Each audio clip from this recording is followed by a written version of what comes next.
I have a testimony to share with you. Know that it is one of many. I am here tonight representing the marginalized and oppressed voices of all Palestinians. My voice tonight is the voice of my mother, a Palestinian who at age 7 was displaced from her village and made a refugee. Now Israel denies her the right of return. My mother can never again live in her homeland. My voice tonight is the voice of my brother, a Palestinian who at age 19 sought to study and live in his homeland. He was a student at Berkeley University, and after renewing his visa, he was interrogated by Israeli security for 10 hours, denied food and water, and then deported back to Jordan. My brother cannot return to Palestine for the next 10 years, and Israel has yet to provide my family with a reason as to why he was denied. My voice tonight is the voice of my 2-year-old cousin and all Palestinians who have died and continue to die within the confines of apartheid Israel. My cousin became deathly ill, and my aunt and uncle sought medical aid at the nearest hospital in Jerusalem. They had to pass through 2 checkpoints, and at the second checkpoint, Israeli soldiers ordered the doctor out of the ambulance because he was from Gaza. They also prohibited my uncle from going through the checkpoint. My cousin died in the ambulance before they could reach the hospital, and my uncle was denied the last few precious moments of his son's life. My cousin was only 2 years old. So now you know, the world is watching, senators. This is the movement of the people, and the people are asking you to be courageous and support this divestment bill. It is the moral response. If you do not support the bill, know this truth. The Palestinian children who will be killed by these arms companies, their blood will be on your hands. Not only on this campus, but on other campuses. There's all this racial tension and all this racism, and in addition to the swastikas put up on other campuses, and there were the N-word, blasted on buildings, and we came together. And then we came to the Senate meeting that night, We came to the Senate meeting that night, and each of you stood up in solidarity with us, and we said, we are sorry that you have been silenced. We hear you, and we are angered that you have been disrespected, and that your humanity has been betrayed, and that your dignity has been taken away from you. You were so upset with us, right? And how easy, like I said to you that time, how easy for you guys to do that, because racism is so taboo now, right? Racism is so not expected. But what you did not understand about what we did was that we were not standing there because we are black people and we want the world to be better for black people. We were standing there because this is a humanity issue. This is for humanity, okay? And that's what you don't understand. So you cannot, do not tell me that you understand my struggle as a black person, what it's like to be looked at and to be judged and to be condemned for something that is so beyond my control, and then say that you don't understand people being oppressed. How can occupation ever be right? How can you ever support that? And here's the thing.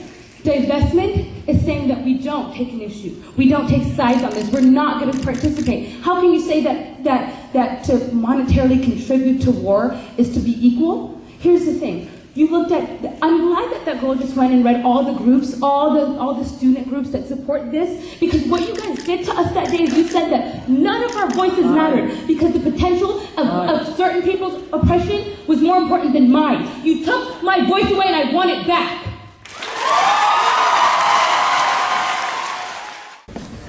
My name is Mira, and I'm an exchange scholar, born and raised in Nablus, occupied Palestine.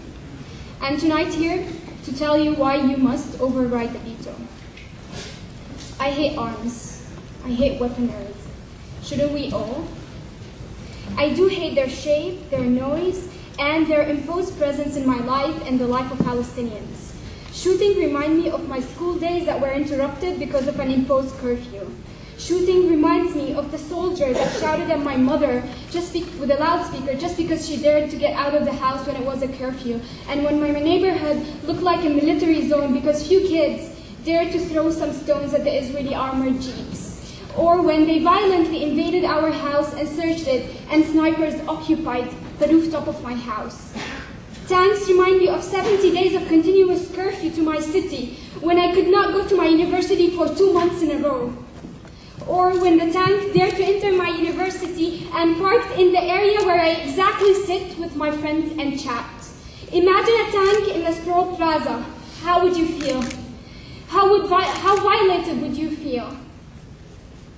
See why I hate weapons? I hate them because they give the power to a 17 or 18-year-old Israeli soldier, who I better call teenager, to control my life and the life of any Palestinian whose day starts with crossing a checkpoint, because they dare call me a potential threat, a terrorist, simply and only because I'm a Palestinian. Because they think that with their weapons, they can kill our dreams, our determination, and our power to continue. My name is Zahra. And I'm Sada.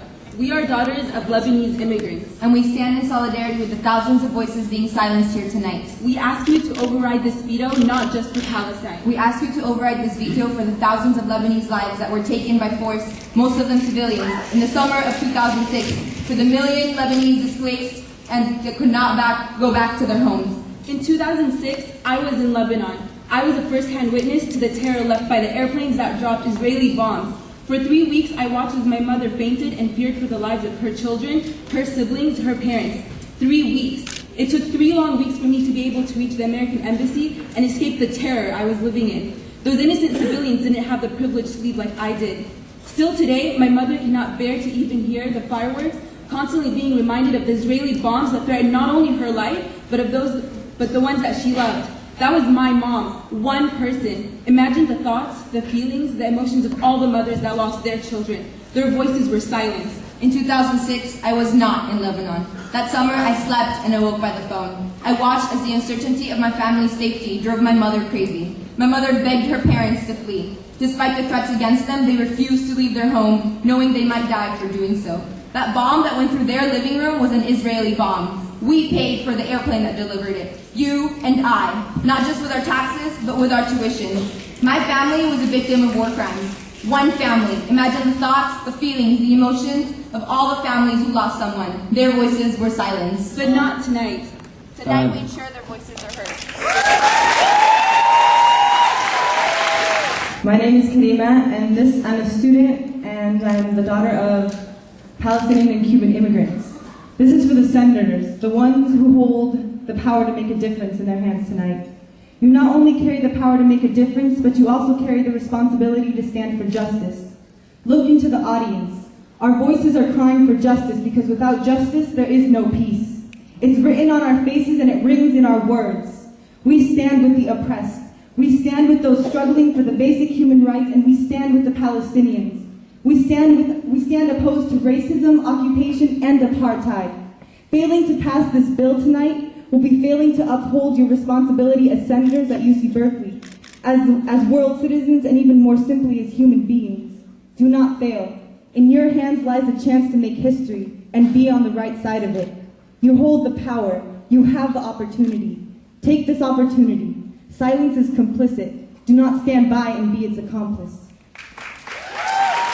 Recently, the San Francisco Jewish Federation changed its funding guidelines to prevent allocating any money towards any organization that has any connection whatsoever with people who support divestment. So it seems that neutral actually means silencing criticism of Israel, even if it comes from within the Jewish community. So to those who oppose the bill and claim our need for more dialogue, I would like to sincerely apologize to you because the people in charge of you have institutionally silenced criticism of Israel in Jewish spaces, and thus they have actively prevented this open dialogue from even occurring in the first place. And this corruption blinds us from ever considering the Palestinian narrative because we get stuck in the throes of an endless conversation discussing what it means to be Jewish. This conversation is not appropriate in the ASUC, but somehow our role to critique our own investments is called into question. And this control of thought does not stop there. Groups like AIPAC dominate and police Jewish and non-Jewish spaces and stifle the development of rational criticism of Israel. When it's not busy being the modern-day house of un-American activities by recklessly slapping us with labels of anti-Semitism, and when it's not busy taking over our student government like it claimed it would do, it spends its time making sure that they take a political stand in favor of investment, a tragic cause that has made us complicit in war crimes operations. Our senators have been threatened with their futures and acceptances in the graduate school so that they maintain this university's pro-war crime status quo. And senators, I understand that these threats are intimidating. We have all heard them too. But truly, there's no threat greater than that of compromising justice and failing the blood on our hands.